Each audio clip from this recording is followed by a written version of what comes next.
आज की कहानी है हिंदुस्तान की मशहूर अदाकारा जिन्हें भारत सरकार ने पद्मश्री से सम्मानित किया है, जो सबकी पसंदीदा अभिनेत्री है, और वो है बोल्ड एंड ब्यूटीफुल रेखा। रेखा का जन्म 10 अक्टूबर 1954 को मद्रास अब के चेन्नई में दक्षिण भारतीय अभिनेता जेमिनी गणेशन और अभिनेत्री पुष्पावल्ली के घर भानुरेखा के रूप में हुआ था, जब इनके माता पिता अविवाहित थे। जेमिनी गणेशन की पहले ही बोबजिमा से शादी हुई थी और उनके 4 बच्चे थे। इसके अलावा जेमिनी गणेशन के अभिनेत्री सावित्री से 2 और बच्चे हुए। पुष्पावल्ली की पहली शादी I.V. रंगाचारी से 1940 में हुई थी और उनके 2 बच्चे बाबूजी और रमा थे। 1946 से पुष्पावल्ली और रंगाचारी दोनों अलग रहने लगे। इसके बाद जेमिनी गणेशन और पुष्पावल्ली दोनों करीब आए और उन्हें रेखा 1954 में और राधा 1955 में 2 बेटियां हुई। राधा रेखा की छोटी बहन है। रेखा की मातृभाषा तेलुगु है और वो तमिल, हिंदी और अंग्रेजी में पारंगत है। 1970 के दशक के मध्य तक रेखा ने अपनी पारिवारिक पृष्ठभूमि का खुलासा नहीं किया। अपने बचपन के दौरान अपने पिता गणेशन के साथ उनके रिश्ते खराब थे। गणेशन उसे अपनी बेटी के रूप में पहचानना और उसे आजीविका देना नहीं चाहता था। वो शायद ही कभी पुष्पावल्ली के दोनों बच्चों से मिले। पुष्पावल्ली ने बाद में मद्रास के एक छायाकार के प्रकाश से शादी की और उन्होंने कानूनी तौर पर अपना नाम बदलकर के पुष्पावल्ली रख लिया। उन्होंने 2 और बच्चों को जन्म दिया, एक धनलक्ष्मी और दूसरा शेषु। जब रेखा 1 साल की थी तब उन्होंने तेलुगु भाषा की फिल्म इंती गुट्टू में एक छोटी सी भूमिका निभाई थी। वेदांतम राघवैया द्वारा निर्देशित ये फिल्म 1958 के अंत में रिलीज हुई और व्यावसायिक रूप से हिट रही। जब वो 3 साल की थी तब उनका दाखिला किंडरगार्टन में कराया गया और इसके बाद वो मद्रास के प्रेजेंटेशन कॉन्वेंट स्कूल में शामिल हो गई। स्कूल में उन्हें नृत्य और खेल के प्रति प्रेम विकसित हुआ, परंतु अपने वजन के कारण उन्होंने कभी उनमें भाग नहीं लिया। 1968 में जब उनके परिवार को वित्तीय परेशानियों का सामना करना पड़ा तो रेखा को पुष्पावल्ली ने अभिनय में करियर शुरू करने के लिए कहा, क्योंकि रेखा को यकीन था कि इससे उनके परिवार को मदद मिलेगी। हालांकि रेखा शुरू में एक फ्लाइट अटेंडेंट बनने की ख्वाहिश रखती थी। 1968 के अंत में नैरोबी स्थित बिजनेसमैन कुलजीत पाल ने अपने नए प्रोजेक्ट फिल्म अनजाना सफर के लिए एक नई हीरोइन की तलाश में जेमिनी स्टूडियो का दौरा किया। उन्होंने स्टूडियो में सावली रेखा को देखा और वनश्री के बाद उन्हें फिल्म की दूसरी मुख्य अभिनेत्री के रूप में चुना। कुलजीत पाल रेखा का स्क्रीन टेस्ट लेने के लिए पुष्पावल्ली के घर गए। उन्होंने हिंदी में कई वाक्य लिखवाए जिन्हें रेखा ने लैटिन लिपि में दोबारा लिखा और फिर उन्हें याद करके डायलॉग बोले। कुलजीत पाल उसकी आवाज से प्रभावित हो गए और उन्होंने अपनी और अपने भाई शत्रुजीत पाल की 4 फिल्मों में अभिनय करने के लिए रेखा के साथ 5 साल का कॉन्ट्रैक्ट किया और उन्हें हर फिल्म के लिए 25,000 रुपए का भुगतान किया गया। 1969 में रेखा बॉम्बे अब की मुंबई में चली गई और जुहू में होटल अजंता में एक कमरा किराए पर लिया, जिसकी फीस कुलजीत पाल ने चुकाई। उसी वर्ष उन्होंने मीडिया के सामने अपनी फिल्मी करियर की शुरुआत की घोषणा की और डॉक्टर राजकुमार के साथ hit Kannada film operation jackpot Nalli CID 999 release हुई, जिसमें वो पहली बार मुख्य भूमिका में थी। राजा नवाथे द्वारा निर्देशित अनजाना सफर में उन्होंने सुनीता नाम की एक महिला की भूमिका निभाई, जिसे उसके पिता ने छिपे हुए खजाने की तलाश में अफ्रीका जाने के लिए मजबूर किया था। फिल्म में रेखा और मुख्य अभिनेता विश्वजीत चटर्जी के 21 सीन को लेकर विवाद खड़ा हो गया, जिसके बारे में उन्हें सूचित नहीं किया गया था। बाद के वर्षों में रेखा ने इस बात की शिकायत की कि उन्हें इस दृश्य में धोखा दिया गया था। फिल्म सेंसरशिप में फंस गई और 1979 तक रिलीज नहीं हो पाई, जब इसका नाम बदलकर दो शिकारी कर दिया गया। दो शिकारी ने बॉक्स ऑफिस पर अच्छा प्रदर्शन नहीं किया। 1969 में बंबई जाने के तुरंत बाद रेखा को निर्माता और निर्देशक मोहन सहगल ने अपनी फिल्म सावन भादो के लिए साइन किया और फिल्म की शूटिंग 11 अक्टूबर को शुरू हुई। उस समय वो हिंदी में पारंगत नहीं थी और फिल्म के क्रू मेंबर ने दक्षिण भारतीय पृष्ठभूमि होने के कारण उनका मजाक उड़ाया। उनकी पहली हिंदी फिल्म सावन भादो सितंबर 1970 में रिलीज हुई और व्यावसायिक रूप से हिट रही। फिल्म समीक्षकों ने उनके लुक की आलोचना की, लेकिन फिल्म में उनके आत्मविश्वास और कॉमिक टाइमिंग की सराहना भी की। इसके बाद रेखा को कई प्रस्ताव मिले, लेकिन इनमें कोई खास भूमिका नहीं थी, क्योंकि उनकी भूमिकाएं ज्यादातर एक ग्लैमर गर्ल की ही थी। 1970 के दशक के दौरान वो बेहद सफल रही। उन्होंने एक साल में औसतन 10 फिल्मों में काम किया, जिनमें से अधिकांश को घटिया माना गया और भूमिकाओं के मामले में वो अपने करियर को आगे बढ़ाने में विफल रही। वो उस समय कई व्यावसायिक रूप से सफल फिल्मों में भी दिखाई दी, जिनमें रामपुर का लक्ष्मण, कहानी किस्मत की, प्राण जाए पर वचन न जाए शामिल है। फिर भी उन्हें उनकी अभिनय क्षमताओं के लिए सम्मानित नहीं किया गया, क्योंकि उनका सांवला रंग, मोटा शरीर और भड़कीले कपड़े फिल्म उद्योग और समाज में प्रचलित सौंदर्य के मानदंडों के विपरीत थे। 1975 की फिरोज खान द्वारा निर्देशित और अभिनीत फिल्म धर्मात्मा उनकी वर्ष की एकमात्र हिट फिल्म थी। 1970 के दशक के मध्य में उनके शारीरिक परिवर्तन की शुरुआत हुई। उन्होंने अपने मेकअप, पहनावे पर ध्यान देना शुरू कर दिया और 3 महीने तक अपनी अभिनय तकनीक में सुधार करने और अपनी हिंदी भाषा कौशल को बेहतर बनाने के लिए काम किया। वजन कम करने के लिए उन्होंने पौष्टिक आहार का पालन किया, नियमित अनुशासित जीवन जिया और योग का अभ्यास किया।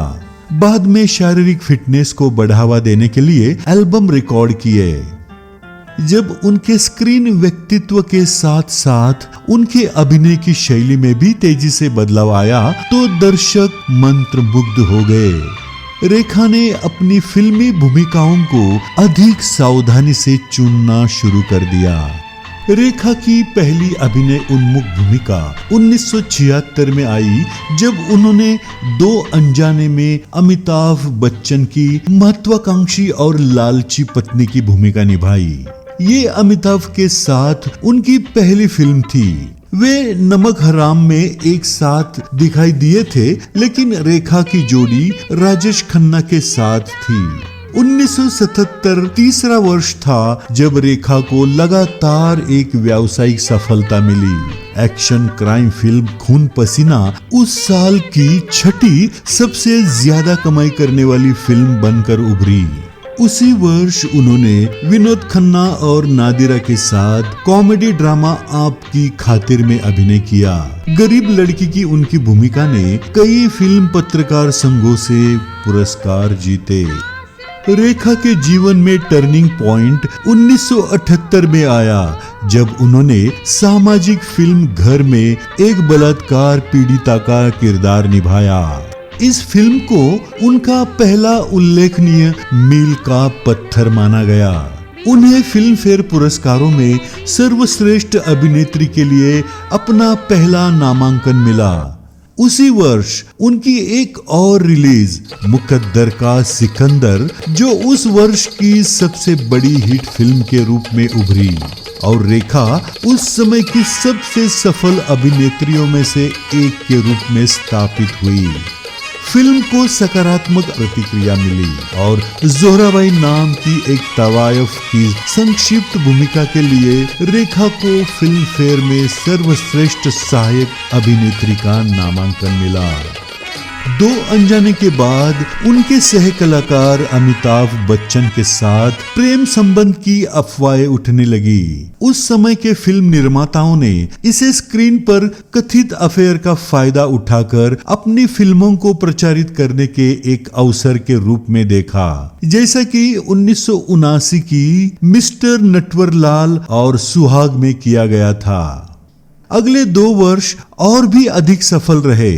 1980 में रेखा ने ऋषिकेश मुखर्जी की कॉमेडी फिल्म खूबसूरत में अभिनय किया, जो उनके लिए विशेष रूप से लिखी थी। फिल्म बॉक्स ऑफिस पर सुपर हिट रही। फिल्म फेयर पुरस्कारों में फिल्म को सर्वश्रेष्ठ फिल्म का नाम दिया गया और रेखा ने अपना पहला सर्वश्रेष्ठ अभिनेत्री का पुरस्कार जीता। टी रामाराव द्वारा निर्देशित मांग भरो सजना, जुदाई और सावन कुमार टाक की साजन की सहेली ने भी उस वर्ष बॉक्स ऑफिस पर हंगामा मचा दिया। अमिताभ बच्चन के साथ रेखा के कथित प्रेम संबंध की अफवाहें तब चरम पर पहुंच गई जब उन्होंने यश चोपड़ा की रोमांटिक ड्रामा फिल्म सिलसिला में एक साथ अभिनय किया। रेखा ने बच्चन की प्रेमिका की भूमिका निभाई थी, जबकि बच्चन की वास्तविक जीवन की पत्नी जया बच्चन ने उनकी पत्नी की भूमिका निभाई थी। फिल्म को 1980 से 81 के दौरान गुप्त रूप से फिल्माया गया था। चोपड़ा ने मीडिया को शूटिंग में जाने की अनुमति नहीं दी थी। कई पत्रकारों ने सिलसिला को एक कास्टिंग तख्ता पलट के रूप में माना था और ये रेखा और बच्चन के बीच आखिरी सहयोग था। उस वर्ष की उनकी अभिनीत अन्य फिल्मों में रमेश तलवार की बसेरा और टी रामाराव की एक ही भूल शामिल है। दोनों बॉक्स ऑफिस पर हिट रही। उन्हें 1982 की जीवन धारा के लिए एक और फिल्म फेयर सर्वश्रेष्ठ अभिनेत्री का नामांकन मिला। इस अवधि के दौरान उन्होंने भारतीय कला फिल्मों में और समानांतर सिनेमा में काम करना शुरू कर दिया। इन फिल्मों में 1981 की कलयुग और उमराव जान, 1982 की विजेता, 1984 की उत्सव और 1987 की इजाजत शामिल है। उमराव जान की भूमिका की तैयारी के लिए रेखा ने उर्दू भाषा की बारीकियां सीखने का काम किया। रेखा को उनके अभिनय के लिए सर्वश्रेष्ठ अभिनेत्री के लिए राष्ट्रीय फिल्म पुरस्कार से सम्मानित किया गया। समानांतर सिनेमा के अलावा रेखा ने अन्य गंभीर यहाँ तक कि साहसिक भूमिकाएं भी निभाई। वो नायिका उन्मुख बदला लेने वाली फिल्मों में मुख्य भूमिका निभाने वाली शुरुआती अभिनेत्रियों में से एक थी, जिनमें से पहली 1988 में खून भरी मांग थी। फिल्म ने अपने प्रदर्शन के लिए उन्होंने अपना दूसरा फिल्म फेयर पुरस्कार जीता। 1990 में रेखा ने दिल्ली के उद्योगपति मुकेश अग्रवाल से शादी की। अग्रवाल एक स्वनिर्मित बर्तन ब्रांड हॉटलाइन के मालिक थे। ऐसा माना जाता है कि वो लंबे समय से डिप्रेशन से जूझ रहे थे और रेखा को शादी के बाद ही उनके मानसिक स्वास्थ्य के बारे में पता चला। रेखा से उनका परिचय फैशन डिजाइनर बीना रमानी के माध्यम से हुआ था, जिन्होंने उन्हें रेखा का पागल प्रशंसक कहा।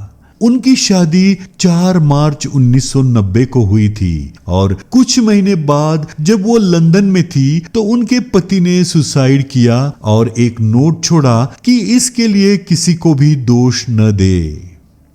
1990 के दशक में रेखा की सफलता में गिरावट देखी गई। उनकी कुछ फिल्में सफल रही और उनकी कई भूमिकाओं की समीक्षकों ने निंदा की।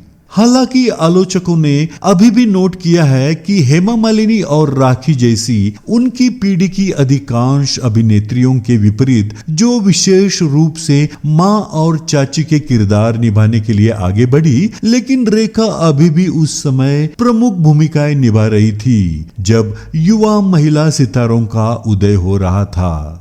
दशक के पहले वर्ष में रेखा की 4 फिल्में रिलीज हुई, जिनमें मेरा पति सिर्फ मेरा है और अमेरी गरीबी शामिल है, लेकिन सभी पर किसी का ध्यान नहीं गया। हाल ही में अपने पति की आत्महत्या से उबरने और अपने प्रति प्रेस की नाराजगी से जूझने के बाद रेखा ने केसी बोकाडिया की 1991 की फिल्म फूल बने अंगारे में एक युवा महिला की भूमिका निभाई, जो अपने पति की मौत का बदला लेने के लिए पुलिस बल में शामिल होती है। फिल्म बॉक्स ऑफिस पर हिट रही और रेखा को उनके काम के लिए फिल्म फेयर में सर्वश्रेष्ठ अभिनेत्री का नामांकन मिला। फूल बने अंगारे और खून भरी मांग हिट होने के बाद कई फिल्म निर्माताओं ने रेखा के सामने ऐसी ही कहानी लेकर आए और इनमें उनकी अगली फिल्म इंसाफ की देवी और बाद की फिल्में जैसे कि अब इंसाफ होगा और उड़ान शामिल है, जो सभी सुपर फ्लॉप रही। इसके बाद उन्होंने शक्ति सामंत की गीतांजलि में जितेंद्र के साथ जुड़वा बहनों की दोहरी भूमिका निभाई और बॉक्स ऑफिस पर फ्लॉप रही। उन्होंने मैडम एक्स में शीर्षक भूमिका निभाई। 1990 के दशक के आधे हिस्से में रेखा ने अपनी गिरावट को रोकने में कामयाबी हासिल की जब उन्होंने कामसूत्र अ टेल ऑफ लव और खिलाड़ियों का खिलाड़ी सहित कई विवादास्पद फिल्में स्वीकार की। खिलाड़ियों का खिलाड़ी उमेश मेहरा द्वारा निर्देशित एक एक्शन फिल्म थी, जो साल की सबसे ज्यादा कमाई करने वाली फिल्मों में से एक बन गई। इसमें रेखा ने मैडम माया के रूप में अपनी पहली नकारात्मक भूमिका निभाई। उनके किरदार के लिए उन्हें कई पुरस्कार मिले, जिनमें सर्वश्रेष्ठ सहायक अभिनेत्री के लिए फिल्म फेयर अवार्ड और सर्वश्रेष्ठ खलनायक के लिए स्टार स्क्रीन अवार्ड शामिल है। उस समय की एक और विवादास्पद फिल्म 1997 की Aastha in the prison of spring थी, जिसमें बासु भट्टाचार्य ने अपने करियर की आखिरी फिल्म बनाते हुए उन्हें एक गृहिणी की भूमिका दी थी, जो एक वेश्या के रूप में काम करती है। 2000 के दशक में रेखा कम फिल्मों में नजर आई। उन्होंने दशक की शुरुआत टी रामाराव द्वारा निर्देशित बुलंदी से की। दूसरी खालिद मोहम्मद की जुबेदा थी। 2001 में रेखा राजकुमार संतोषी की फिल्म लज्जा में दिखाई दी, जो 2 साल पहले भवानीपुर में एक महिला के साथ बलात्कार की सच्ची घटना से प्रेरित थी। उन्हें अपने काम के लिए कई नामांकन प्राप्त हुए, जिनमें फिल्म फेयर पुरस्कार और सर्वश्रेष्ठ सहायक अभिनेत्री के लिए अंतर्राष्ट्रीय भारतीय फिल्म अकादमी पुरस्कार आईफा शामिल है। राकेश रोशन की साइंस फिक्शन फिल्म कोई मिल गया में रेखा ने सोनिया मेहरा की भूमिका निभाई। फिल्म वर्ष की सबसे लोकप्रिय फिल्म बन गई। रेखा को उनके अभिनय के लिए फिल्म फेयर में एक और सर्वश्रेष्ठ सहायक अभिनेत्री का नामांकन मिला। 2005 में रेखा ने प्रदीप सरकार की परिणीता के गाने के सिलसिले में एक आइटम नंबर में अतिथि भूमिका निभाई। 2005 की बच के रहना रे बाबा में रेखा ने एक ठग महिला की भूमिका निभाई, जो अपनी भतीजी के साथ मिलकर पुरुषों से उनकी संपत्ति लूटने की योजना बनाती है। फिल्म बड़ी फ्लॉप थी। इसके बाद 2006 में कुड़ियों का है जमाना आई, जो 4 महिला मित्रों और उनकी व्यक्तिगत परेशानियों के बारे में सेक्स कॉमेडी थी। 2006 में उन्होंने राकेश रोशन की कोई मिल गया की अगली कड़ी क्रिश में सोनिया मेहरा की भूमिका दोहराई।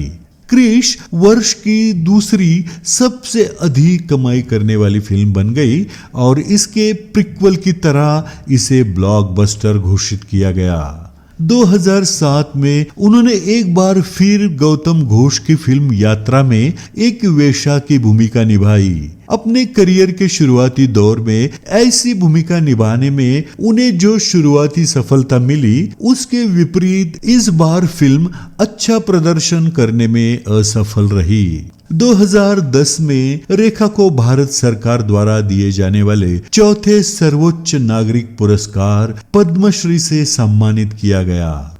रेखा ने 2010 में हेमा मालिनी और ऋषि कपूर के साथ फिल्म सदिया में अभिनय किया। इस फिल्म से शत्रुघ्न सिन्हा के बेटे लव सिन्हा ने डेब्यू किया था।